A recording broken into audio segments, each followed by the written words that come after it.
नमस्कार मेरी प्यारी बहनों, मैं डॉक्टर दिव्या टिकानी, सीनियर कंसल्टेंट और लैप्रोस्कोपिक सर्जन। जैसे कि हम देखते हैं कि प्रेगनेंसी में कई तकलीफें होती हैं। उसमें से एक तकलीफ होती है कॉन्स्टिपेशन, जिसे हम कब्जियत कहते हैं। कॉन्स्टिपेशन क्यों हो जाता है प्रेगनेंसी में? कॉन्स्टिपेशन होने के बहुत सारे कारण हैं प्रेगनेंसी में, जैसे कि हार्मोनल रीजन। हार्मोनल रीजंस में बात करें तो रिलैक्सिन, प्रोजेस्टेरॉन, इन सब हार्मोन्स के बढ़ने के कारण जो होते हैं इंटेस्टाइन्स वो रिलैक्स हो जाते हैं, उसके कारण हमें कब्जियत की तकलीफ होती है। और दूसरे कारण होते हैं जैसे कि बच्चे का वजन बढ़ता है, उसके कारण भी आंतड़े दबते हैं, उसके कारण कब्जियत और इंक्रीज होता है। और हमारी डाइट भी इफेक्ट हो जाती है, क्योंकि नौचे वोमिटिंग होता है, इतना हम खाना पीना नहीं खा पाते हैं, घबराहट और उल्टी के सेंसेशन के कारण भी हमारा फाइबर डाइट और लिपिड कंटेंट कम हो जाता है, जिसके कारण फिर ये कब्जियत बढ़ती है। और इन कब्जियत से लेके और दूसरी तकलीफें उत्पन्न होती हैं, जैसे कि पाइल्स, जिसे हम बवासीर कहते हैं, और एनल फिशर। तो इन्हीं टॉपिक्स को आज डिस्कस करने के लिए हमारे साथ हैं बहुत ही वरिष्ठ और अनुभवी surgeon doctor Ajay Kalotra ji. Thank you madam. मैं डॉक्टर अजय कलोत्रा भुज लेवा पटेल अस्पताल में पिछले 6 साल से as a laparoscopic and endoscopic surgeon practice कर रहा हूँ। फर्स्ट ऑफ ऑल मेरे को आपको कहना है कि मैं सभी को बोलता हूँ marriage is a beautiful thing, but it's beautiful thing completed with the pregnancy ना। सो प्रेगनेंसी शुड बी एंजॉयड। जैसे मैडम ने बताया कि प्रेगनेंसी के दौरान जो आपने बताया कि कॉन्स्टिपेशन होता है, या तो फिर पहले से कॉन्स्टिपेशन हो और प्रेगनेंसी हुई तो और कॉन्स्टिपेशन बढ़ने के चांसेस रहते। किस तरीके से क्यों बढ़ता है? आपने जैसे कि बताया कि हार्मोनल चेंजेस और जो खाने में चेंजेस आते हैं, थोड़ा फाइबर डाइट कम लेते हैं या हेवी डाइट लेते हैं, या फिर थोड़ी एक्सरसाइज रूटीन एक्टिविटी कम होती है, और उसकी वजह से थोड़ा वॉमिटिंग जो प्रेगनेंसी में अमूमन तौर पर होता रहता है, या नोजेटिक फीलिंग, तो फिर उनका जो भी लिक्विड डाइट कंटेंट वॉमिटिंग के तौर पे वो कम होता है, तो फिर जो भी स्टूल होता है वो हार्ड फॉर्म होता है। पर सर मैं आपसे पूछना चाहूँ, क्या ये कॉमन है? क्या आपने ऐसे केसेस देखे हैं कि पाइल्स प्रेगनेंसी में कॉमन होता है? यस मैडम, प्रेगनेंसी एक लीडिंग फैक्टर है टू फॉर्म द पाइल्स। जिन लेडी को ऑलरेडी कॉन्स्टिपेशन है, या तो फिर जो प्रेगनेंसी के दौरान बॉडी में चेंजेस आते हैं, जैसे कि बच्चे की ग्रोथ के हिसाब से जो गर्भाशय की थैली के विकास होता है, उसकी वजह से उसके पीछे ही जस्ट हमारा जो आंत का एंड का भाग रहता है, जिसको हम एनल कैनाल बोलते हैं, उसके ऊपर प्रेशर आता है। उसकी वजह से क्या होता है कि वहां जो ब्लड वेसल्स रहती है उसके ऊपर प्रेशर आने की वजह से ही पाइल्स फॉर्मेशन होते हैं। जिन लोगों को ऑलरेडी है उनमें बढ़ने के चांसेस है, और जिन लोगों को नहीं है उनमें होने के चांसेस बढ़ जाते हैं, अगर उनका डाइट में प्रॉपर सलाह ना दी जाए, या फिर वो सलाह फॉलो नहीं, हम सलाह तो सभी को देते हैं लेकिन अगर फॉलो नहीं करते, रूटीन एक्सरसाइज जो करनी चाहिए प्रेगनेंसी के दौरान वो नहीं करते, और जो वाटर इंटेक ज्यादा होना चाहिए, फाइबर इंटेक ज्यादा होना चाहिए, वो कम होता है। और तीसरा, कुछ टैबूस हमारे जो फैमिली में है उसमें थोड़ा हैवी डाइट और बढ़ जाता है, तो भी कॉन्स्टिपेशन होने के चांसेस बढ़ जाते हैं। जैसे प्रेगनेंसी होती है तो कहा जाता है कि तुम आराम करो। यस, ज्यादा आराम भी अच्छी चीज नहीं है। प्रेगनेंसी के दौरान जो भी प्रोटोकॉल के हिसाब से रूटीन एक्टिविटी, रूटीन डाइट के अलावा प्रेगनेंसी में स्पेशल कुछ चीजें जो करनी होती है, स्पेशली जो नहीं की जाती, या फिर कुछ न कुछ रिस्ट्रिक्शन की वजह से, मूवमेंट रिस्ट्रिक्शन की वजह से, ग्रोथ बच्चे की होने की वजह से थोड़ी मूवमेंट रिस्ट्रिक्ट होते हैं। कुछ लेडीज करना भी चाहती है, लेकिन कुछ बॉडी के फैक्टर होते हैं, कुछ फैमिली के फैक्टर होते हैं, कुछ सोसाइटीज के फैक्टर, उनके हिसाब से वो थोड़ा कम हो जाता है, तब जाके कॉन्स्टिपेशन होता है। और constipation he leading cause of piles रहता है। फिर जो हम बोलते हैं कि फिशर, चीरे पड़ते हैं, या फिर हम जो बोलते हैं कि बगंदर जो बोलते हैं फिशुला, ये सब एक दूसरे की कॉन्सिक्वेंसेस ही है। पहले कब्जियत होगा, उसकी वजह से फिर पाइल्स बनेंगे, उसका सही टाइम पे सही ट्रीटमेंट नहीं हुई। सिम्टम्स जैसे हम सर देखते हैं, सबके सिम्टम्स पेन से चालू होते हैं, पेन से चालू होते हैं, और वहाँ पे इचिंग भी होने लगती है। इसके अलावा सर और क्या सिम्टम्स हो सकते हैं? यस मैम, इसमें ना पाइल्स भी दो तरीके के होते हैं, एक इंटरनल पाइल्स और दूसरा एक्सटर्नल पाइल्स। इंटरनल पाइल्स में पेन नहीं होता, उसमें से ब्लीडिंग होता है, या तो फिर उसकी साइज बढ़ जाए तो बाहर आने के चांसेस रहते हैं। दूसरा जो एक्सटर्नल पाइल्स रहता है उसमें पेनफुल रहता है वो कंडीशन, और पाइल्स के साथ मेरा जितना भी तजुर्बा है उस हिसाब से थोड़े न थोड़े बहुत चीरे जो फिशर होते हैं वो फॉर्म हो ही जाते हैं, एसोसिएटेड तो उसमें पेन कुछ ज्यादा रहता है, तो फिर और उनको कंस्टिपेशन बढ़ता है, क्योंकि जब पेन होता है तो स्पाज्म होता है, तो फिर एनाल जो कैनाल है उसका डायमीटर कम होने की वजह से स्पाज्म की वजह से और दिक्कत बढ़ती है, तो ये दूसरे की ही कॉन्सिक्वेंसेस होती है। तो पाइल्स तो हुए, उसके साथ थोड़े कब्जियत और बढ़ा और प्रिकॉशंस नहीं लिए तो फिर चीरे बढ़ जाती, इसलिए सही तौर के जैसे आपने बताया पहले, अगर सही डाइट रखे, सही एक्सरसाइज करे, थोड़ा lifestyle modification according to pregnancy करे, तो फिर ये सब चीज होने के चांसेस बहुत कम हो जाते हैं। हर केसेस में तो नहीं होता, हर प्रेग्नेंट लेडी को नहीं होता, लेकिन जो प्रीडिस्पोजिंग फैक्टर जिनको है पहले से, या फिर जिनको फैमिलियल कंस्टिपेशन है, या फिर जिनकी ये जो हमने बात की पहले वो फॉलो नहीं होती है, तब जाके ये चीज बढ़ जाती है। Yes ma'am. सर, आपने जैसे बताया कि ये सिम्टम्स हो सकते हैं पाइल्स के, अगर किसी लेडी को पाइल्स फॉर्म हो गए हैं, जैसे उनको मस्से फील होते ही हैं, तो वो घर पे क्या चीज कर सकते हैं कि वो और इंक्रीज ना हो, या घर की कोई ऐसी होम रेमेडीज जिनसे वो अपना थोड़ा ट्रीटमेंट घर पे ही कर सकें? यस मैम, आपने बहुत अच्छा क्वेश्चन किया। मैंने पहले बताया उस हिसाब से सिम्टम्स में हमने जैसे बोला कि ब्लीडिंग होना है, इचिंग होना है, हैवीनेस होना है, सिटिंग पोस्चर डिफिकल्ट हो जाता है, हम क्या कर सकते हैं? उससे पहले आपने जैसे बोला कि क्या क्या प्रिकॉशंस जो हमने ऑलरेडी बता चुके हैं, तो क्या करना, मैंने जितना भी अनुभव किया है, काफी लेडीज को रहता है कि हम इस ट्रीटमेंट के दौरान ये हो गया तो फिर ऑपरेशन कैसा होगा, डिफिकल्ट होगा, ये वो, लेकिन जितना मेरा तजुर्बा है उस हिसाब से मैंने जितना भी केसेस पिछले 7 साल में देखे और जितना हमने पढ़ा है, हमारे सीनियर से जो बातें हमने सीखी है, तो और मेरा खुद का ऐसा मानना है, तकरीबन 90% केसेस प्रेगनेंसी के दौरान जो पाइल्स रहते हैं वो दवाई से ही और थोड़ा प्रिकॉशंस रखने से ही सही हो जाते हैं। बहुत ही रेयर केसेस में ऑपरेशन जरूरत पड़ती है, ज्यादातर केसेस में प्रेगनेंसी के दौरान अगर सही टाइम पे सही जगह से ट्रीटमेंट हो चुकी तो ऑपरेशन की जरूरत नहीं पड़ती। हार्डली बहुत ही रेयर और रेयर केसेस पे ऑपरेशन की जरूरत पड़ती है। अब आपने ऑपरेशन की बात करी है तो हम पूछ रहे थे कि सर, अगर ऑपरेशन की जरूरत पड़ती भी है तो क्या प्रेगनेंसी में ऑपरेशन सेफ है? प्रेगनेंसी के दौरान अगर टाइम पे दवा और सही जो प्रिकॉशंस रखे जाते हैं और कुछ सपोर्टिव जो कंजर्वेटिव मैनेजमेंट करते हैं तो ऑपरेशन की जरूरत नहीं पड़ती। अगर ऑपरेशन करना भी रहा तो सेकंड ट्राइमेस्टर में कोई भी ऑपरेशन प्रेगनेंसी के दौरान और तीसरी तिमाही कहते हैं। हाँ, तो जैसा कि सर ने कहा कि पहली तिमाही में ऑपरेशन से अवॉइड किया जाए तो ज्यादा अच्छा है, और दूसरी और तीसरी तिमाही में अगर ये बहुत ही अर्जेंट हो तो ही करना जरूरी है। Yes madam. और बाकी के केसेस में आपने जो बताया उस हिसाब से दूसरे भी, इसके अलावा भी दूसरे ऑपरेशन भी हम सेकंड ट्राइमेस्टर में अगर कर सकते हैं पोस्ट इलेक्टिव सर्जरी तो बेटर रहेगा सेकंड पीरियड। और जो भी ऑपरेशंस के पहले या बाद में क्या क्या ट्रीटमेंट दी जा सकती है वो बहुत जानना जरूरी है, ऐसी कौन सी चीजें सर जिनसे ऑपरेशन तक पहुंचने की नौबत ही नहीं आई, ये प्लीज हाँ, वो भी जरूरी बात है। और उसमें भी ऐसी मेडिसिन तो बच्चे को भी कोई नुकसान ना करे, तो उसमें बेसिक्स जो रहता है वो जो डाइट प्रिकॉशंस रहते हैं, high fibre diet, high volume of water intake.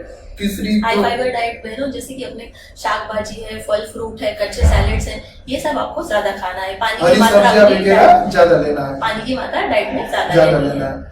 दूसरे जो बात वही उसमें और प्रिकॉशंस में हमको सीड्स बात जो बोलते हैं, 9 सेकंड गर्म पानी लेके टब में या बोल में उसमें बैठना है, 10 से 15 मिनट तक सिटिंग पोस्चर रखना है, ताकि जो भी पाइल्स का एरिया है वो जो एनल रिंग जो वर्ज बोलते हैं वहां से उसका जो भी न्यूवास्कुलराइजेशन फॉर्म होता है तो पेन भी कम होता है और हीलिंग प्रोसेस भी ज्यादा बढ़ती है, और उसमें बच्चे को और लेडीज को कोई और दूसरी साइड इफेक्ट नहीं है। दूसरे जो भी हम बोलते हैं मेडिसिन, तो बेसिक मेडिकेशंस में लोकल एप्लीकेंट ही ऑइंटमेंट वगैरह जो रहता है बेसिक्स वो हम अप्लाई करते हैं और इससे सही होता है। और दूसरा साथ में ऐड करते हैं कुछ लेक्सेटिव मेडिकेशंस ताकि उनका स्टूल भी बल्क में फॉर्म हो और जो भी हो वो सॉफ्ट हो, ताकि और फ्रिक्शन ट्रॉमा ना हो, ताकि जो भी लेटरिन के टाइम ज्यादा कम हो जाए। या और दूसरा हम नाउडेज ज्यादा बोलते हैं कि आप जब लेटरिन करने जाओ तो नाउडेज क्या होता है ज्यादा मोबाइल यूज करते हैं, उसकी वजह से उनका जो लेटरिन का टाइम ड्यूरेशन बढ़ता है, तो उस टाइम में भी वो प्रेशर पॉइंट बनता है और प्रेशर बढ़ता है, तो फिर और कॉन्स्टिपेशन से जो भी बढ़ने की वजह से वहां से पाइल्स फॉर्मेशंस या उसके जो भी है और बढ़ने के चांसेस बढ़ जाते हैं। ये सब हम कुछ कुछ छोटी छोटी चीजें अगर ध्यान में रखते हैं तो ऑपरेशंस की ज्यादा नौबत नहीं आती। अगर ऑपरेशंस आना ही हुआ तो सेकंड ट्राइमेस्टर में सेफ है। अगर इंटरनल पाइल्स के कारण भी कई बार सर ऐसी फीलिंग आती है कि अभी मोशन पूरा अच्छे से पास नहीं हुआ, तो उसके कारण भी कई बार पेशेंट्स 40 सीट पर ज्यादा देर तक बैठते हैं। हाँ। तो सर का कहना है कि आपको ज्यादा देर तक नहीं बैठना है। अगर ऐसा लग रहा है कि मोशन पास नहीं हो रहा है तो तुरंत उठ जाना है, क्योंकि ज्यादा देर स्ट्रेनिंग से ये इंटरनल पाइल्स जो होंगे और बढ़ सकते हैं।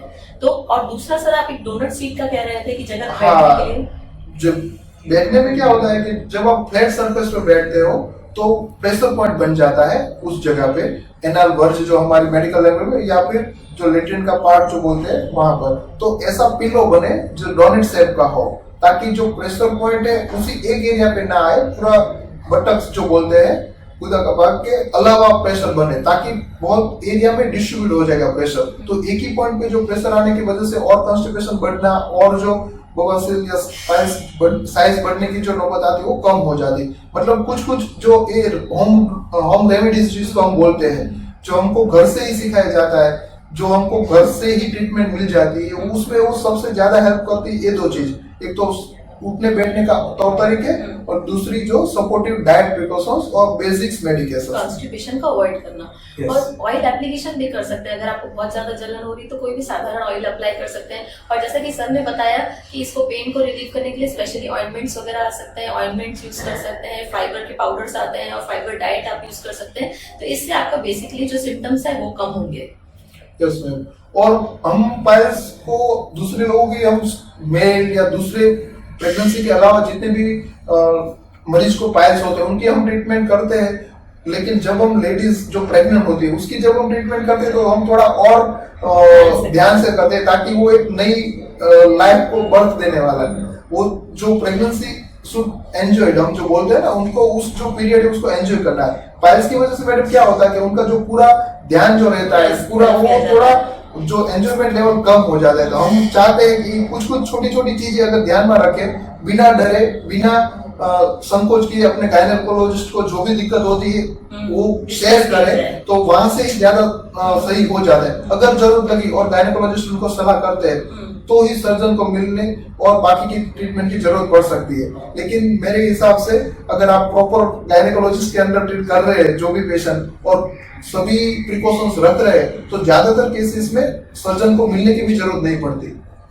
तो जैसा कि हमने देखा कि एज सच पाइल्स बेबी को कोई भी नुकसान नहीं पहुंचाते हैं। अगर पाइल्स आपको हुआ है या एनल फिशर आपको हुआ है तो एज सच वो आपकी प्रेगनेंसी को कोई नुकसान नहीं पहुंचाएगा। और अगर आप लोकल एप्लीकेशंस और ये यूज करते हैं तो मोस्टली आपकी प्रेगनेंसी का ड्यूरेशन अच्छे से निकल सकता है। अगर इसके अलावा सर इसको प्रिवेंट करने का, जैसे कि आपने बताया कि हाई फाइबर डाइट लें, पानी का कंटेंट अच्छा रखें, इसके अलावा और कुछ प्रिवेंटिव मेजर्स में हमने जैसे आप बात हो रखी है कि क्या क्या लाइफस्टाइल मॉडिफिकेशंस करते हैं, जो मैंने बोला कि टॉयलेट टाइम कम, हाँ टॉयलेट टाइम भी कम करना है। उसमें आपने जैसे बताया कि अगर उनको लग रहा है कि एक ही दफा में नहीं क्लीन हो रहा तो थोड़ा खड़े होकर दूसरा टाइम लेके करना है। एक ही दफा ज्यादा टाइम बैठने की वजह से भी ये सब चीजें और बिगड़ सकती है। दूसरा लाइफस्टाइल मॉडिफिकेशंस जो हम कर सकते हो, थोड़ा अर्ली मॉर्निंग ध्यान वगैरह जो बोलते हैं वो करते हैं, लेकिन उसमें कुछ चीजें ध्यान में रखते हैं, ज्यादा भी योगा या ज्यादा भी स्ट्रेनियस एक्सरसाइज भी नहीं करनी है।